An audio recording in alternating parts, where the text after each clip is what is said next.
한국에서 지금 있는 가장 큰 착각이 이제 국장은 별로이고 미국장은 10년 동안 장기 보유해도 괜찮다라는 건데 그건 새빨간 거짓말이고 무조건 틀린 말입니다. 뭘 사냐보다 그 무엇을 얼마 주고 사냐가 훨씬 더 중요하거든요. 그래서 저는 모멘텀을 따른다라는 거예요. 저는 비싼 거를 알고도 들어가는 거예요. 왜냐면 더 비싸질 수가 있기 때문에. 그러나 그 모멘텀이 꺾이면은 그 순간에 저는 빠져나올 거고요. 테슬라도 마찬가지입니다.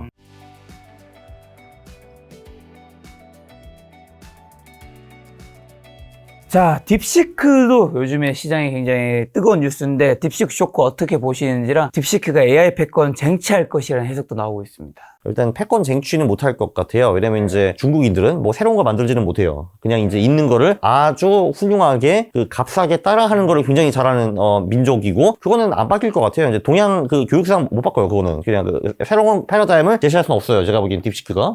그러나 그 빅테크가 천문학적인 돈을 갖다 부어가지고 만든 거를 싸게 비슷하게까지 만들었다라는 건 대단한 수학인 것도 맞습니다. 네, 한국은 그것도 못하잖아요. 네. 그러면 앞으로 이제 딥시크가 어쨌든 저비용 인공지능 이런 것들을 많이 하고 있잖아요. 그렇죠. 엔비디아나 이런 것에 영향을 좀 주지 않을까? SK 하이닉스라든가.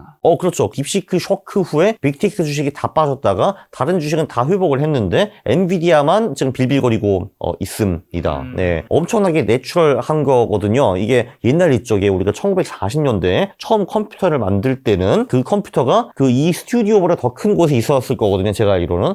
근데 성능은 지금 제가 가진 핸드폰에 1억 분의 1도 안 됐을 거예요. 뭐 그럴 수밖에 없는데 이거는 사실 그 AI 시장도 비슷하다고 봐요. 지금 AI를 돌리려면은 무지하게 많은 GPU를 사가지고 전력을 무지하게 많이 갖다 박아가지고 AI를 유지해야 되는데 엄청나게 고도화되고 효율화가 될 수밖에 없는데 딥시크가 신호탄을 쏜 거죠. 야, 이게 실제로 가능하다고. 이건 엄청나게 자연스러운 과정이고 모든 그 과학 발전이 이런 식으로 돼 왔습니다. 딥시크가 또 하나 준 메시지, 큰 메시지가 하나 있죠. 아, 개나 소나 만들 수 있구나 라는 거를 이제 그런 메시지를 줬습니다. 왜냐면 사실 딥시크가 빅테크 기업이 아니잖아요. 거긴 사실 이제 퀀트 해치펀드인데 사이드 프로젝트로 만든 거잖아요. 사실 그러니까 아마도 투자할 때 필요한 AI 만들면서 뭐 하면서 LLM도 하나 해보자. 괜찮네. 이렇게 된 거잖아요. 사실 그게. 그 말은 누구나 다 할 수 있다는 거죠. 딥시크 쇼크에 따른 국내 반도체주의 약세나 코스피 우하향세는 좀 어떻게 보세요? 엔비디아로 그럼 사실 넘어가가지고 그러면 사실 엔비디아가 2023년 4년에 탑 주식이었잖아요. 전 세계적으로. 근데 그 이유는 그 AI 붐 때문에 GPU가 엄청나게 필요할 것이다. 근데 GPU 독점을 거의 하고 있기 때문에 엄청 올랐는데 지금 이제 밝혀진 거 그거죠. 아, GPU 생각보다 그렇게 많이 필요 없겠네? 뭐 이렇기 때문에 엔비디아도 빠졌고 거기 붙어있는 종속기업인 하이닉스도 같이 빠진 거라고 보면 되죠. 근데 이번에 삼성전자 같은 경우 5세대 고대품 메모리 HBM인 HBM3 8단 제품이 엔비디아 공급 승인을 받았다는 소식도 나왔었는데 이게 주가에 호재로 작용하지 못한 게 딥시크 때문에 다 묻힌 건가요? 전 세계에 삼성이 2류에서 3류 기업이라는 이미지가 붙여졌기 때문에 그런 것 같아요.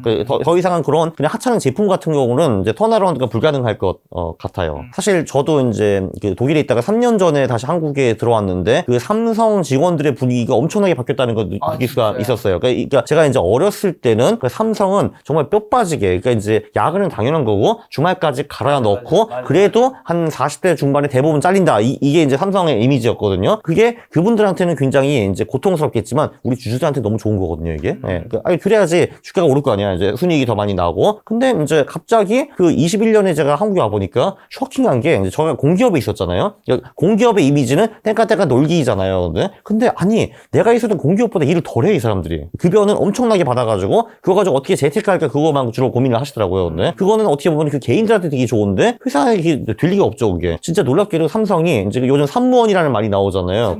삼성 공무원. 이게 기본적으로 한국이 그 왜 산업공사 사상이 있잖아요, 한마디로 뭐 만드는 공돌이들 천하시 보기에 보이는 거 있잖아요. 그게 삼성 애들 엄청 강해졌더라고요. 그래가지고 거기 이제 위에서 글 쓰고 보고서 쓰는 사람들이 이제 대우를 받고 있고 이 반도체 따위를 만드는 정말 이 하찮은 놈들 이런 식으로 이제 이미지가 확실히 좀 생겼더라고요. 네. 그러니까 혁신이 당연히 이제 안 나오고 나와봤자 한 발 맨날 느리고 뭐 이렇게 되는 것 같아요, 결국은. 안 그래도 증권가에서 삼성전자 목표 주가 하향이 잇따르고 있는데 그 이유를 보니까 지난해 4분기 시장 기대치를 밑도는 실적도 있었고 두 번째가 트럼프 2기 행정부가 인공지능 반도체 대중 수출 제재를 강화할 것으로 추정되는데 중국으로의 HBM 판매 비중이 높고 미국 고객형 HBM 판매는 대부분 재설계 제품 출시 이후로 기약해야 하는 삼성전자에게 더 불리한 상황이라고 하더라고요. 이런 의견들은 삼성전자 목표 주가 하향 어떻게 보시나요? 그거는 물론 다 100% 맞는 내용인데, 근데 저는 이제 본질은 사실 그게 아니라고 이제 보는 거죠. 삼성이라는 기업이, 그러니까 피벗을 굉장히 많이 한 기업이잖아요. 사실 이제 뭐 옛날에 쌀 팔기 시작하다가 이제 그다음에 가전제품 팔다가 뭐 이것도 하다가 저것도 하다가 반도체도 하다가 핸드폰도 하고 이런 기업인데,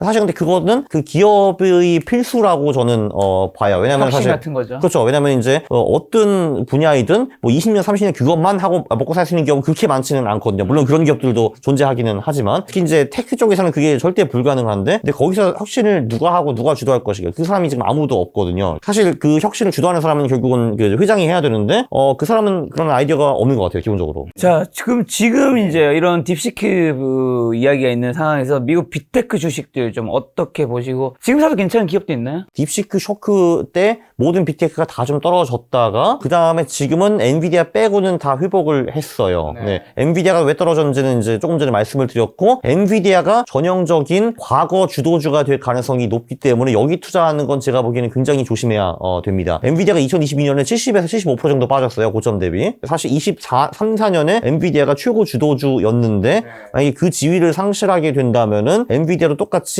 50, 80 룰에 빠집니다. 한마디로 80% 확률로 반토막, 50% 확률로 마이너스 80%. 이제 그게 들어가거든요. 그게 엔비디아의 미래가 될 가능성이 저는 이제 꽤 있다라고 보고요. 이제 빅테크 쪽에서 이제 그 딥시크 후에 그래도 제일 잘 나간 데가 보니까 알파벳, 구글 쪽이더라고요. 저는 테크를 사실 잘 모르는 사람이기 때문에 저도 이제 테크 조언을 구하는 사람 몇 명이 있는데 그들이 거의 공통적으로 그 알파벳을 찝기는 했어요. 왜냐하면은 사실 이 모든 그 연구, AI 기초 연구가 사실 다 구글에서 나왔어요. 뭐 트랜스포머 기술이라든지 뭐 이런 거. 얘네들은 자체 GPU 같은 거를 보유하고 있어요. TPU라고 하는 걸로 알고 있는데 자체 반도체가 있기도 하고, 그리고 데이터가 제일 많아요. 그래서 소위 그 빅테크 배틀에서 가장 유리한 고점을 잡고 있지 않는가 생각을 하고, 그리고 밸류에이션도 그 마그니피센트 7 중에서는 그래도 가장 적당한 편이에요, 제가 보기에는. 나머지 친구들은 밸류에이션이 좀 높은 것 같아요, 제가 보기에는. 올해 인공지능 뭐 당연히 산업도 성장하겠지만 올해 인공지능 투자 열풍은 올해도 계속 될까요? 어느 정도 꺾였다라고 봐야 될 것 같고, 충분히 많이 오르긴 했으니까요. 그것도 그렇고 이제 사실 그 인공지능 하는데 엔비디아 빼고는 돈 번 기업이 사실 하나도 없잖아요. 있긴 있어요. 예를 들면 이제 메타 같은 경우는 제가 알기로는 그 AI를 도입해가지고 그 광고 타깃 비율이 훨씬 더 높아졌대요. 저도 심지어 최근에 요즘에 그 인스타에서 광고하는 거 하나 산 게 있어요. 저는 그 전에는 한 번도 산 게 이제 없거든요. 그게 중요한 거잖아요. 이제 광고를 막 뿌리는데 타깃에 그게 맞게. 그렇죠. 그게 이제 돈이 되는가 문제인데 AI 도입한 후에 그 돈이 되는 확률이 확실히 늘어났대요. 네. 근데 그거 빼고는 사실 AI를 통해 가지고 뭐 이제 직접적으로 돈 번 기업이 거의 없거든요, 사실. 이제 그런 문제가 슬슬 나오겠죠, 이제. AI 다 좋은데 그거 돈 돼? 뭐 이런 식으로. 자, 월가 전문가들 사이에 테슬라 주가를 둘러싼 경고음이 커지고 있다고 하더라고요. 그 이유 중 하나가 시장 예상치보다 낮은 4분기 실적 발표 때문이라고 하는데 어떻게 보시나요, 테슬라? 거기도 밸류에이션 되게 높더라고요. 이제 퍼가 60, 70 이런 기업이기 때문에 당연히 뭐 언젠가는 꺾일 거라고 보는데, 저는 사실 뭐 테슬라도 그렇고 미국 주식 전체를 그냥 모멘텀 투자라고 보고 있습니다. 그 한국에서 지금 있는 가장 큰 착각이 이제 국장은 별로이고 미국장은 10년 동안 장기 보유해도 괜찮다라는 건데, 그건 새빨간 거짓말이고 무조건 틀린 말입니다. 투자를 할 때는요, 뭘 사냐보다 그 무엇을 얼마 주고 사냐가 훨씬 더 중요하거든요. 근데 지금은 그 빅테크들이 장기 투자가 가능할 정도의 밸류에이션이 아니고요. 지금 너무 높은 상태에 너무 비싸요, 지금 기본적으로. 그렇다고 해서 너무 비싼 게 더 비싸질 수 없느냐? 그건 당연히 가능합니다. 그래서 저는 모멘텀을 따른다라는 거예요. 저는 비싼 거를 알고도 들어가는 거예요. 왜냐면 더 비싸질 수가 있기 때문에. 그러나 그 모멘텀이 꺾이면은 그 순간에 저는 빠져나올 거고요. 테슬라도 마찬가지입니다. 그러니까 그리고 또 하나 있죠. 테슬라 같은 경우 머스크가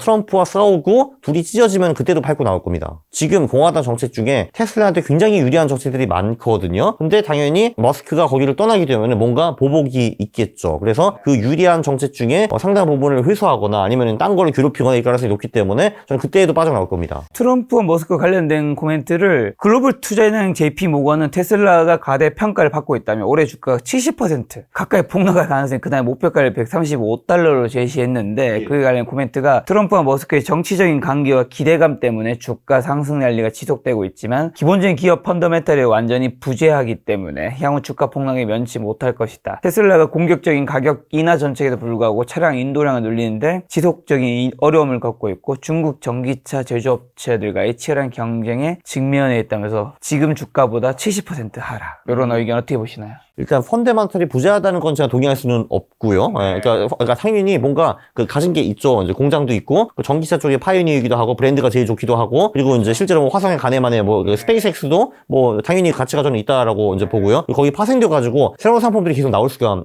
있잖아요. 예를 들면 뭐 스타링크를 통해 가지고 핸드폰을 판다든지 그러니까 전 세계에서 인터넷 쓸 수 있다 이런 것도 가능할 것 같고 그리고 이제 로봇도 하고 있고 AI도 하고 있고 저기 뭐 우리 두뇌와 AI를 엮는 그런 기술도 개발하고 있고 펀더멘털이 없다고는 절대 말을 못 하겠는데 그거 대비 주가가 고평가되어 있다라는 주장에는 저는 동의할 수 있다라고 이제 봅니다. 그래서 조금 전에 강조했지만 저는 테슬라는 그냥 모멘텀으로 갈 것이다. 그리고 트럼프 1기를 보면은 트럼프가 밑에 있는 사람들과 싸워가지고 그들이 이제 해고당하거나 도망가는 사례가 굉장히 많거든요. 사실 이제 머스크 같은 경우는 원래 좀 제멋대로이신 분위기는 한데 사실 뭐 내가 세계 최고 부자면은 뭐 굳이 남의 말을 듣고 살겠습니까? 그리고 트럼프도 비슷한 사람이기 때문에 둘이 한번 크게 싸우고 깨질 가능성은 저는 꽤 있다라고 봅니다. 그 4년 안에. 깨지게 되면 트럼프 입장에서는 회사에 막대한 손해를 받을 수도 있기 때문에 머스크 입장에서. 그래도 뭐 자기는 세계 톱 10 부자 중에 한 명일 텐데 그거보다 내 자존심이 더 중요하고 내 빡치는 거를 이제 피하는 것이 더 중요하다고 생각할 수도 충분히 있다라고 봅니다. 물론 한두 번은 생각하겠죠. 네. 근데 세 번 하니까 그래도 아닌 것 같아요. 에이씨 하면 할 수 있는 거죠. 자, 그러면 이제 마지막 정리한 질문으로 올해 한국과 미국 주식시장 전반적으로 어떻게 보시나요? 이게 25년이 17년과 비슷하게 될까 18년과 비슷하게 될까 그게 중요하다고 했는데 저는 아직도 17년 파이기는 해가지고 저는 한국 주식, 미국 주식, 코인 세 개를 다 좋게 보고 있는데 근데 확실히 이번에 제가 느꼈어요. 제가 틀릴 가능성이 그 전보다는 높아졌다. 예, 그 정도입니다. 지금 말씀하셨던 걸 바탕으로 하면 예금과 채권과 주식과 금, 달러, 비트코인이 있으면 올해는 주식과 비트코인과 뭐 주식인 한국 주식, 미국 주식 이렇게 세 가지 이렇게 하면 되나요? 다 하는 게 좋죠. 그러니까 이제 한국 주식, 미국 주식, 한국 채권, 미국 채권, 금, 코인. 여기 미국 주식과 미국 채권에는 달러가 들어가 있으니까 자연스럽게 달러화 엑스포저도 생기고 그리고 현금 비중도 솔직히 한 10에서 20% 가져가는 것도 좀 나쁘지 않다고 봅니다. 그렇게 하면 다 하는 거니까. 그렇죠. 왜냐면 다 하면은 17년 시나리오가 맞든 18년 시나리오가 맞든 큰 타격은 피할 수 있어요. 그럼에도 불구하고 좀 더 비중을 늘려야 되는 분야는 아직은 저는 그래도 17년 론자이기 때문에 한국 주식, 미국 주식, 코인이겠죠. 그래도 6개, 7개를 똑같은 동일 비중으로 투자하는 것보다는 저라면 그래도 한국 주식, 미국 주식, 코인에 조금 더 가져간다. 자, 2025년이 트럼프 1기 2017년과 18년 둘 중에 하나 이제 그런데 아직은 17년에 더 유사할 확률이 80% 정도 말씀해 주신 작가님은 트럼프 시대 수혜주가 될 수 있는 주식 섹터랑 자산 및 부의 시그널만 한번 정리해 주신다면요. 빅테크는요, 그 모멘텀으로 투자를 해야지 10년 장기 보유할 자산이 절대 아니다라고 말씀드리고 싶고요. 그렇게 하면 피보실 겁니다. 그거 100% 피봐요. 사실 뭐 다 알고 있긴 하지만 뭐 조선, 방산 뭐 이쪽으로 저는 보고 있고요. 한마디로 이제 트럼프 시대에 그나마 유리한 것들. 그 섹터는 그 정도이고, 그리고 일단 한국 주식은 사실 저는 올해 꽤 서프라이징하게 좋을 수도 있어요. 17년 시나리오대로 흘러간다라고 하면 일단 진짜 너무 싼 것도 있기는 하고, 그리고 한국 주식은 기본적으로 홀수에 늘 올랐거든요. IMF 후에 25년 동안 계속 올랐기 때문에 그것도 확실히 도움이 되고 1월이 엄청나게 중요한 시그널이에요. 보통 그 전체 해가 1월 수익률을 따라갈 가능성이 굉장히 높거든요. 네, 근데 1월에 한국이 굉장히 좋았고 미국도 한국보다는 덜 좋았지만 그래도 플러스로 마감을 했기 때문에 그래도 아직도 2017년 시나리오가 맞지 않느냐 보고 있습니다. 알겠습니다. 올해 이제 2025년 2월에 강훈 작가님과 첫 촬영인데 마지막 투자 조언 한마디만 주고 가신다면요? 불확실성이 이제 확실히 늘었기 때문에 자산 배분이 중요합니다. 아까 말씀하신 채권, 주식, 금, 달러, 비트코인 다 어느 정도 좀 비중을 나눠놓고 거기서 좀 집중해서 투자할 건 투자하고. 맞습니다. 네, 알겠습니다. 그렇게 해서 많은 분들이 경제에 저희 좀 더 가까워진 2025년이 되었으면 좋겠다는 생각 들었습니다. 오늘 만나는 손님은 강한구 작가님이었습니다. 지금까지 여러분 소중한 시간 함께해 주셔서 정말 감사합니다. 오늘도 김 작가였습니다. 고생 많으셨습니다. 감사합니다.